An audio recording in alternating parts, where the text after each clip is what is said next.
Salut tout le monde, ici Simao Mendes, entraîneur de foot. Je suis un Montréalais qui habite maintenant au Portugal. Donc, je suis déménagé ici en 2015. Donc, j'envoie ce petit message-là juste pour donner un petit compte-rendu du coronavirus. Parce que vous n'êtes peut-être pas informé de la même façon que nous ici en Europe. Donc, je vais juste vous donner un petit compte-rendu de ce qu'il y en est. J'ai eu la chance ou le malheur, en fait, de voir l'évolution de tout ce qui s'est passé depuis la Chine. J'ai des camarades entraîneurs qui sont portugais, qui sont là-bas. Ils ont été se réfugier à Macao pendant un moment. Après ça, j'ai eu la chance aussi de voir en Italie, parce que j'ai un entraîneur qui travaille avec moi au Sporting, son fils il joue en Italie. Puis après, maintenant au Portugal, comment que ça se passe, et ce que je prévois qui risque d'arriver aussi en Amérique. Donc, on dirait qu'il se passait rien les premiers jours. Puis après ça, les gens ils blaguaient avec ça. Puis après ça, ça a augmenté peu à peu. Puis les deuxième, troisième jours, puis après ça, il n'y a plus de masques disponibles. Les masques, tout le monde rit de ça, les autres ont des masques et tout, mais je vais vous dire de quoi, c'est très important. En ce moment, moi, je me situe en Algarve, c'est dans le sud du Portugal. C'est environ 3 heures de route avec Lisbonne. C'est comme si c'était, par exemple, Montréal-Québec de distance. C'est sûr que Lisbonne et Porto sont plus infectés que l'Algarve, mais on prévoit que ça augmente jour après jour. Donc, ce qui se passe en ce moment au Portugal, mis à part que les mesures qui sont prises par notre gouvernement sont honteuses, c'est une joke dans le fond. Mais en tout cas, point numéro 1, masque est obligatoire. C'est pas une option. Je vais essayer de vous expliquer un peu ce que les médecins et les médias ils sont peut-être pas capables de vous expliquer. Mais par exemple, on est en Amérique ou en Europe, peu importe, on est des gens qu'on est habitués au jour au jour, sans faire exprès, mettre les mains au visage involontairement. Si vous avez à côté de vous quelqu'un qui est infecté, ou si vous avez touché un objet infecté, puis vous mettez votre main sur votre bouche, sans masque, ça y est, c'est fait, c'est infecté, automatique, automatique. Ne pas être infecté avec un cas comme ça, c'est comme gagner à l'euro-million ou 6,49 si vous voulez. Les probabilités sont très grandes. Contact avec un infecté égale 80% de chance d'être infecté soi-même. Ça, c'est automatique. Si, là, je parle de la bouche, mais c'est aussi les yeux, ou c'est le nez, par exemple. On se gratte le nez, ou peu importe. Si tu as touché quelque chose d'infecté, automatiquement, c'est ce qui arrive. Là, le problème avec cette maladie, c'est qu'il faut être branché à des ventilateurs spéciaux pour passer au travers. Puis ça, durant plusieurs jours pour guérir. L'exemple que je peux vous donner en Italie, c'est qu'ils ont dû choisir qui vivait et qui mourait. C'est aussi simple que ça parce qu'il n'y avait pas assez de ventilateurs pour tout le monde. Fait que ce qu'ils ont fait, c'est que à partir d'un certain âge, on ne peut plus vous soigner. Exemple, dans les 70 ans et plus, on ne vous soigne plus parce qu'il n'y a plus d'aspirateur. Après ça, dans les 60 à 70 ans, s'il y en a un qui a de diabète et puis un autre qui n'en a pas, ben on va aller soigner celui qui n'a pas de diabète parce qu'il y a plus de chances. Après ça, si tu es 60 ans, mais tu as 2 enfants, puis tu es 60 ans, tu n'as pas d'enfants, ben on va aller soigner celui qui a 2 enfants. Donc c'est rendu qu'il devait choisir qui mourrait puis qui allait survivre. Au Portugal, par exemple, les Chinois qui sont venus pour nous aider, ben, ils sont revenus ici avec des ventilateurs justement parce qu'ils savent que c'est ça qu'ils ont besoin pour sauver des gens. Parce que c'est ça qui peut sauver des vies, en fait. Il faut être branché à cette machine pendant des jours. Là. Et après ça, l'affaire, c'est que pour prévenir de ça, c'est que les symptômes ils apparaissent seulement 2 à 7 jours après avoir été infecté. Tu n'as aucun symptôme, mais tu es en train de contaminer tout le monde autour de toi. Donc, ce qui peut se propager très rapidement. Le conseil que je peux vous donner aux Canadiens, toute la nourriture que vous achetez de la nourriture et cuisinez-la. Si par exemple vous achetez des pommes, mangez pas la pleure, épluchez. Les légumes, faites des légumes sautés. Oubliez la salade, oubliez ça. Il y a beaucoup de... Comment je peux dire? Le virus, il se propage d'une façon, c'est incroyable. C'est un virus qui est très, mais très résistant. Les tests disent que le virus peut rester même sur une simple poignée de porte pendant jusqu'à 2 à 3 jours. Imaginez-vous, il y en a qui s'imaginent que la chaleur va tuer le virus. Mais détrompez-vous, là. La chaleur ne tue pas les virus. Du monde ici s'en allait à la plage, là.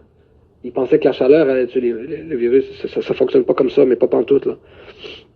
En Chine, ils utilisent des tucs, des masques, des lunettes, des gants pour aller au marché. Puis même comme ça, c'est un risque. En Chine, ils ont contrôlé, ils ont réussi à contrôler tout ça, parce que fait qu'ils ont fermé toutes les frontières.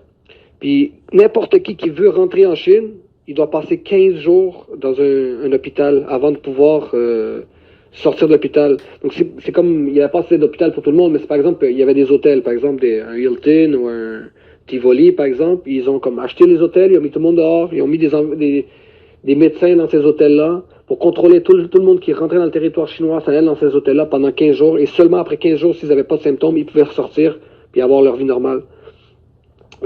En Chine, tout le monde est avec un masque. OK? Tout le monde. C'est pas des jokes, là. Puis là, le problème, il y a un autre problème aussi, c'est les enfants. Les enfants, ils ont un système immunitaire beaucoup plus fort, puis ils tombent pas malades, mais les autres sont porteurs du virus. Fait qu'ils le propagent aussi. En Europe, la mutation de ce virus-là est plus forte, puis ça tue même des gens plus jeunes encore. Ce que je peux vraiment vous conseiller, c'est celui qui, par exemple, restez à la maison. Vous n'avez pas besoin de sortir pour vrai. Je sais que vous prenez ça comme, wow, il capote, lui, mais je vous dis vraiment, comme, ce qui est arrivé en Chine, les Italiens ici, ils riaient, c'est arrivé en Italie. Ce qui arrive en Italie, les Portugais en riaient, c'est en train d'arriver en ce moment au Portugal. Puis là, en ce moment, je vois sur Facebook, dans les réseaux sociaux, les gens au Canada qui se moquent, puis qui font des parties de Corona, puis qui vont tous sortir, puis que ça se mélange en foule. Je vous dis tout de suite, ça s'en vient. En Amérique, c'est les prochains. Préparez-vous.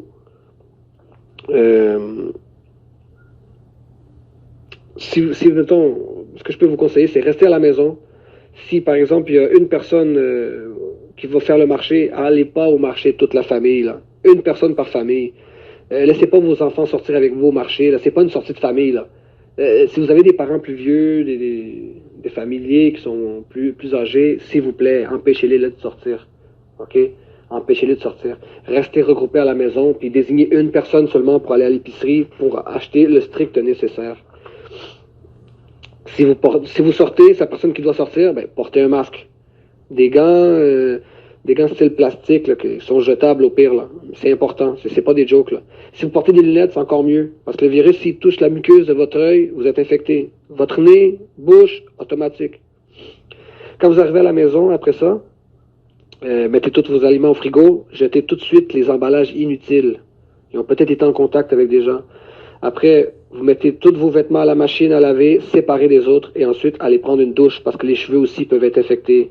Si vous portez des casquettes, tucs, c'est encore mieux pour éliminer la chance d'être infecté. C'est un virus, c'est vraiment grave, là. Au Portugal, c'est pas encore rendu là, mais en Italie, il y a déjà les polices dans les rues. Les écoles sont fermées, restez à la maison. Limitez avec qui vous êtes, contrôlez vos températures tous les jours. Après 7 jours, si vous n'avez rien, vous êtes plus relax, mais encore là, ne sortez pas de la maison. Seulement une personne attitrée par famille pour qu'il va chercher la nourriture au besoin. Tout ça, c'est un demi-chemin pour y arriver. Après ça, c'est sûr que on attend toujours, c'est juste pour gagner du temps, en fait, jusqu'à temps qu'ils sortent comment je pourrais dire, le vaccin, là. Ici, en avril, il devrait y avoir des vaccins qui vont sortir. Ils sont déjà en train de tester en Chine sur des prisonniers, pas sur des animaux, mais sur des prisonniers, donc qui ont été prisonniers en Chine, qui sont infectés. Ils ont en train de passer des vaccins sur eux pour voir si ça fonctionne sur des humains. Donc, d'ici le mois d'avril, selon moi, il devrait déjà y avoir un vaccin. C'est des temps difficiles. Puis une autre chose aussi, là, ce qui s'est passé au centre d'achat, là, que j'ai vu dans les nouvelles là, au Canada, au Costco, puis que tout le monde courait pour aller chercher des papiers de toilette, puis des caisses d'eau, puis tout, ben dites-vous que vous n'êtes pas les premiers. Hein. Avant d'être arrivé au Canada, ça c'est arrivé au Portugal. Puis avant que ça arrive au Portugal, c'est arrivé en Italie, puis en France. Puis avant que ça arrive en France, puis en Italie, c'est arrivé déjà aussi en Chine. Faites très attention. Le moins de sorties, le moins que vous touchez des objets, le plus de chances que vous avez de passer au travers. La Chine, ils n'ont pas de masque dans la rue, ben automatiquement, ils pognent une amende, puis peut-être même la prison. En Italie, tu te promènes dans la rue injustifié, tu peux avoir une amende de 300 €. En France, tout est fermé aussi. Au Portugal, pas encore, mais c'est bientôt. Puis après le Portugal, je vous garantis que c'est l'Amérique. C'est juste un petit conseil que je peux vous donner comme ça. C'est pas une joke, ça là. C'est très sérieux. Le monde, il réalise peut-être pas, parce que vous prenez ça à la légère. Ah, c'est en Chine, c'est loin. ah, ici, il y en a juste quelques-uns au Québec, c'est isolé. Non, non, je vous garantis, c'est beaucoup plus grave que vous pensez. Et c'est une épidémie mondiale, c'est tout le monde, là. Il faut que tout le monde on se mette ensemble, qu'on s'unisse pour combattre ça. J'espère que j'ai pu sensibiliser quelqu'un. Euh, si vous voulez partager l'audio, partagez-le, il n'y a pas de souci. OK? Allez, bon courage.